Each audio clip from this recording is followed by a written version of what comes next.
Oke, di sini kita ada Pak Burhan, Wali Kota Ternate. Pak Burhan adalah pemimpin di daerah yang mungkin setiap hari menyentuh. Kalau ada politik dinasti sana kan setiap hari berhadapan dengan orang-orang itu. Nah, dari pengalaman Bapak, apakah politik dinasti ini justru menghambat pembangunan atau dia sangat mendorong pembangunan yang terjadi di daerah? Silakan Pak Burhan. Ya, terima kasih. Assalamualaikum warahmatullahi wabarakatuh. Assalamualaikum warahmatullahi wabarakatuh. Wah, marah itu. Jadi kalau kita bicara masalah dinasti, politik dinasti dan demokrasi, alhamdulillah di Ternate itu masih jauh dari apa yang diperbincangkan hangat di akhir-akhir ini. Jadi di Ternate sama sekali belum sampai ke yang sering kita baca, bapaknya wali kota, anaknya ketua DPR, dan seterusnya dan seterusnya. Hemat saya, memang dalam kondisi seperti saat ini, kita ini diperhadapkan dengan dua hal yang sangat penting. Yang pertama, memang sistem kita belum mengatur sampai sedetail mungkin tentang masalah ini. Yang kedua, memang kesadaran atau pendidikan politik masyarakat ini masih lemah, masih kurang. Sehingga dengan dua hal itu akhirnya bisa menimbulkan pemahaman yang berbeda. Ada yang menyampaikan tidak ada persoalan sepanjang itu memenuhi persyaratan. Ada positif dan ada negatifnya. Tadi disampaikan oleh Pak Agung, memang saya sependapat juga.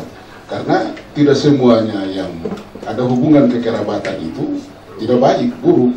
Ada yang bagus. Saya berikan contoh misalnya di Sulawesi Selatan. Gubernur Sulawesi Selatan, Syahrul Limpo.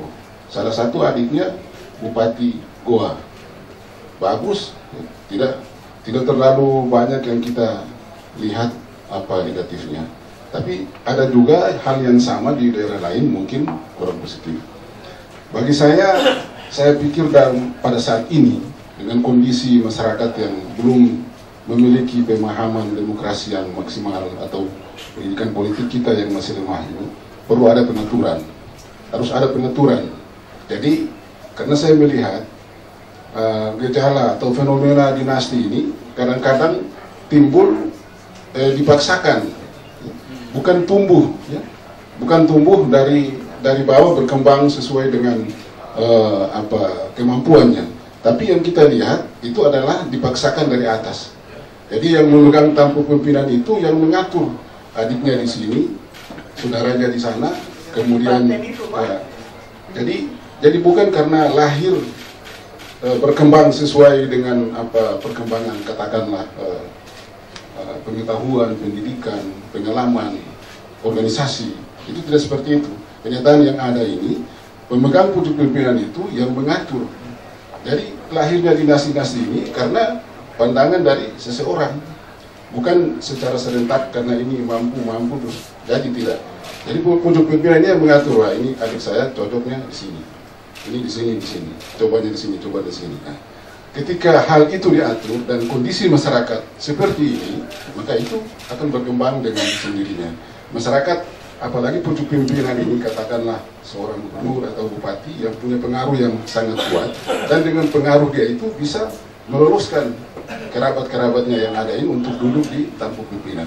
Jadi kerabat-kerabatnya yang duduk itu bukan karena murni pilihan lahir dari pilihan rakyat secara ilah, tetapi ya karena pengaturan atau karena intervensi daripada pemegang pucuk pimpinan ini yang sehingga akhirnya kerabat itu bisa duduk di mana-mana.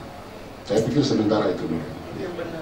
Menarik dari Pak Burhan. Jadi yang di pucuk pimpinan yang mengatur semua, menyebarkan siapa model siapa ya. Kalau ketua presidium jadi ketua partai diatur, anaknya jadi sekjen kayak gitu. Jadi terserah dia aja. Syaratnya harus ketua OSIS dulu.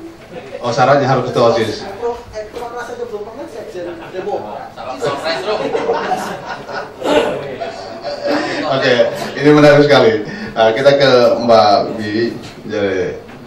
Jadi apa yang salah dan penjelasan dari Pak Agung sama dari Pak Burhan ada kemiripan soal, tapi pertanyaan sekarang kalau ada kemiripan itu apa yang salah sebenarnya dari, kan nggak ada salah. apa yang salah. Ya, makasih. Bismillahirrahmanirrahim. Assalamualaikum warahmatullahi wabarakatuh. Selamat siang, salam sejahtera bagi kita semua. Pak Agun, Pak Burhan, dan teman-teman yang saya hormati. Yang lalu saya cintai, sekarang saya hormati. Saya sebetulnya kalau berbicara tentang dinasti politik, politik kekerabatan, itu kosakata atau mungkin terminologi yang sama dengan bahasa ketika di birokrasi itu dilakukan istilahnya ada lelang gitu ya, lelang jabatan. Padahal bukan lelang jabatan, hanya memudahkan istilah. Ini ada istilahnya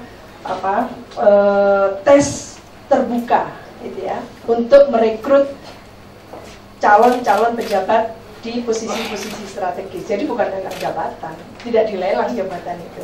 Jadi istilah dinasti politik dalam konteks Indonesia untuk memudahkan kita merujuk pada terjadinya bangunan gitu ya, bangunan kekuasaan seperti pohon kekuasaan yang cabang rantingnya itu sudah diplot-plot seperti Pak Burhan katakan tadi itu, siapa duduk sebagai gubernur, siapa duduk sebagai bupati, wali kota, wakil bupati, wakil wali kota, ketua DPRD, dan seterusnya.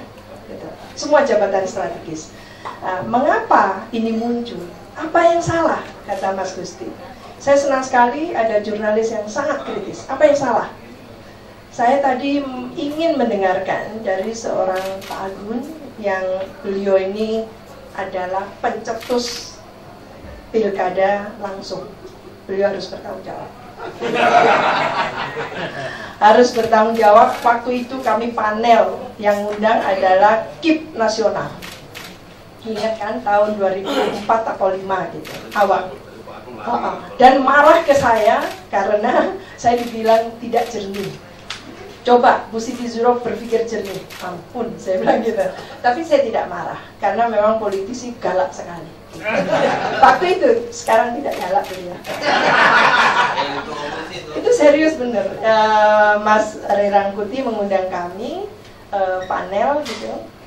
Saya masih sangat tetap aja idealis gitu ya, ingin mengatakan demokrasi dan sebagainya itu, tapi dipotong sama beliau dengan, karena beliau yang merumuskan peraturan pilkada 32 2004 Undang-Undang Pemerintahan Daerah yang pasalnya itu sangat banyak tentang pilkada, itu adalah inisiatif DPR. Jadi kita kembalikan ke beliau.